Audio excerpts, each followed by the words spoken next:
Hello नमस्कार, श्री स्वामी समर्थ. स्वागत आहे तुम्हा सगळ्यांचं माझ्या YouTube चॅनलवरती. आजचा दिवस तुम्हा सर्वांना खूप छान सुखाचा आणि आनंदाचा जाऊ देत, हीच मी स्वामींच्या चरणी प्रार्थना करते आणि आजच्या व्हिडिओला सुरुवात करते. पण त्या अगोदर तुम्ही माझ्या चॅनलवरती जर नवीन असाल तर चॅनलला सबस्क्राईब नक्की करा. त्याचबरोबर कमेंटमध्ये श्री स्वामी समर्थ लिहायला अजिबात विसरू नका. आपल्या घरामध्ये आपण दररोज सकाळी आणि संध्याकाळी दिवा हा लावत असतो. तर दररोज दिवा लावत असताना त्या दिव्यामध्ये आपल्याला एक वस्तू टाकायची आहे. ही वस्तू टाकल्यामुळे फक्त 1 दिवसामध्ये आपली कठीणातील कठीण इच्छा ही पूर्ण होईल आणि घरातील सर्व दुःख, दारिद्र्य, अडचणी, दोष हे सर्व काही दूर होईल. त्यासोबतच 7 पिढ्यांचं दारिद्र्य हे सुद्धा नष्ट होईल आणि घराची अगदी भरभरून प्रगती होईल. तर असा हा एक उपाय तुमच्या सोबत मी आजच्या व्हिडिओमध्ये शेअर करणार आहे. त्यामुळे व्हिडिओ हा स्किप न करता शेवटपर्यंत नक्की पहा, जेणेकरून तुमच्यापर्यंत योग्य ती माहिती पोहोचेल.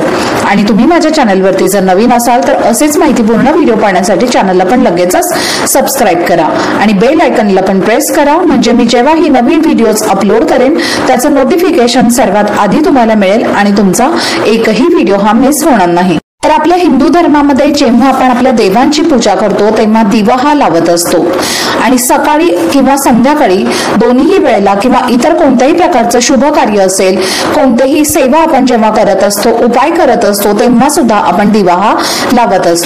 कारण दिवा हा प्रकाशाचं आणि ज्ञानाचं प्रतीक आहे आणि पूजेमध्ये दिव्याला विशेष महत्त्व दिलं जातं. जर आपण दिवा प्रज्वलित न करता पूजा किंवा उपाय किंवा सेवा केली तर ती पूजा किंवा सेवा किंवा उपाय जे आहेत तर ते लागू होत नाहीत आणि ती पूजा किंवा सेवा देवांपर्यंत पोहोचत नाही. आणि म्हणूनच आपण दिवा प्रज्वलित करून ती सेवा, उपाय आणि पूजाही करत असतो आणि तेव्हाच आपली सेवा, उपाय आणि पूजाही देवापर्यंत पोहोचत असते. आणि त्यानंतर देवी देवता हे आपल्यावरती प्रसन्न होत असतात आणि आपल्या त्यामुळे सर्व अडचणी या सुद्धा दूर होत असतात.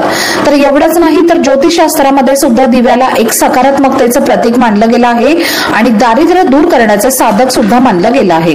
आणि म्हणूनच आपल्याला हा जो उपाय आहे तर तो करायचा आहे. दिवा हा स्वतः प्रज्वलित होऊन दुसऱ्याला प्रकाशित करत असतो आणि दिवा हा तेजाने, एकटेपणाची किंवा असहाय्यतेची, त्याचप्रमाणे भीतीची जाणीव जी आहे तर ती सुद्धा दूर करत असतो आणि आपले मन उत्साहित आणि प्रसन्न करत असतो. त्याचमुळे घरामध्ये दिवा हा लावला जातो आणि घरामध्ये दिवा लावल्यामुळे घरातील व्यक्तीचे संकट जे आहे तर ते सुद्धा दूर होत असतात. आणि म्हणूनच तुम्हाला जो मी उपाय सांगणार आहे तर तो उपाय तुम्हाला मंगळवारपासून सुरू करायचा आहे किंवा हा उपाय तुम्ही शुक्रवारपासून सुद्धा सुरू करू. हा उपाय तुम्हाला तोपर्यंत करायचा आहे जोपर्यंत तुमच्या मनातील इच्छा पूर्ण होत नाही, तोपर्यंत तुम्हाला हा उपाय कंटिन्युअसली करायचा आहे. मध्ये तुम्हाला काही अडचण आली, सूतक आलं किंवा पिरियड्स आले तर अशा वेळेला ते दिवस तुम्हाला सोडून द्यायचे आहेत आणि पुन्हा तुम्हाला हा उपाय पुढे चालू करायचा आहे.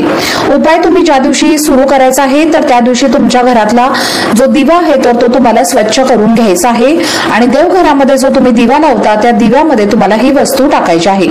सांगितल्याप्रमाणे मंगळवारी किंवा शुक्रवारी तुम्हाला हा उपाय करायला सुरुवात करायची आहे आणि या दिवशी तुम्हाला दिवा हा स्वच्छ धुवून काढायचा आहे. दिव्यामधली जी वात आहे तर ती तुम्हाला बदलायची आहे. जो तुम्ही दिवा घेणार आहात तर तो स्वच्छच असायला हवा याची काळजी सुद्धा तुम्हाला घ्यायची आहे आणि त्यामध्ये तुम्हाला जोड वात टाकायची आहे आणि ही वात तुम्हाला दररोज बदलायची आहे. म्हणजे सकाळी तुम्ही दिव्यामध्ये वात घातली की संध्याकाळी तुम्ही परत ती वात वापरू शकता. त्यामध्ये तुम्ही तेल टाकून हा दिवा पुन्हा एकदा लावू शकता. पण दुसऱ्या दिवशी मात्र तुम्हाला ही जी वात आहे तर ती बदलायची आहे. तर पहा, जेवताना आपण नेहमी स्वच्छ धुतलेला ताट वापरत असतो, त्याचप्रमाणे देवांना सुद्धा आपण जे काही भांड वापरत असतो, दिवे वापरत असतो तर ते सुद्धा नेहमी स्वच्छ असायला हवेत आणि त्यामध्ये जी वात आपण लावणार आहोत तर ती आपल्याला सांगितल्याप्रमाणे दररोज बदलायची आहे.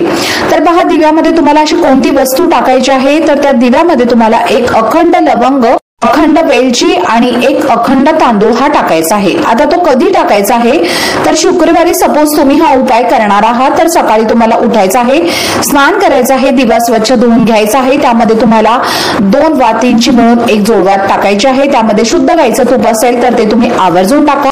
जेव्हा आपण कोणत्याही प्रकारचे उपाय सेवा करत असतो तेव्हा जर आपण शुद्ध गाईच्या तुपाचा वापर केला तर त्यावेळेला आपल्यावरती देवी देवता हे लवकर प्रसन्न होत असतात आणि आपल्या घरातल्या सगळ्या अडचणी या सुद्धा यामुळे दूर होत असतात आणि त्याबरोबरच घरामध्ये सुख शांती समृद्धी ही सुद्धा नांदत असते।